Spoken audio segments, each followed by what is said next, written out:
રાજ્યમાં વરસાદની ખેંચ વચ્ચે ખેડૂતોને રાહત આપવા સરકારે કૃષિ ફીડરોમાં વીજ પુરવઠો 8 કલાકથી વધારી 10 કલાક કરવાનો નિર્ણય લીધો છે।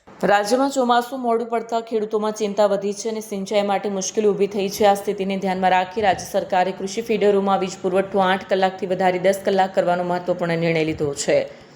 જીયુવીએનએલ, જેટકો અને એસએલડીએસસીની તાત્કાલિક અમલના આદેશ આપવામાં આવ્યા છે। 1 માસ સુધી વધારાના 2 કલાક વીજ પુરવઠાથી ડાંગર, શેરડી, કેળા અને પપૈયા સહિતના પાકોને લાભ મળશે।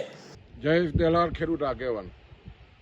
આ વર્ષે વરસાદ ખેંચાયો છે, એને કારણે ખેડૂતો ચિંતાતુર છે।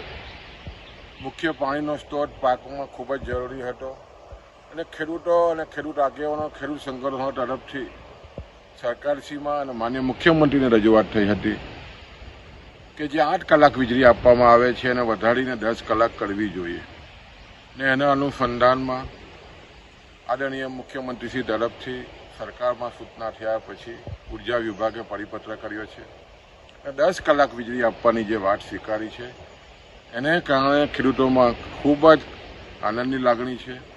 આ વર્ષે જે રીતે વરસાદ ખેંચાયો છે, પાણીની ખૂબ જ જરૂરિયાત હોય, સૌરાષ્ટ્ર હોય, ઉત્તર ગુજરાત હોય, દક્ષિણ ગુજરાત હોય, તમામ ખેડૂતોને પાણીની જરૂરિયાત છે અને એમાં વીજળી 10 કલાક આપવાની સરકારે જે સ્વીકારી છે એને કારણે આવનારા દિવસોમાં પોતાનો પાક ખેડૂત બચાવી શકશે। એટલે સરકારશ્રીના નિર્ણયને અમે વધાવીએ છીએ। Bureau report, Satya TV news, Surat.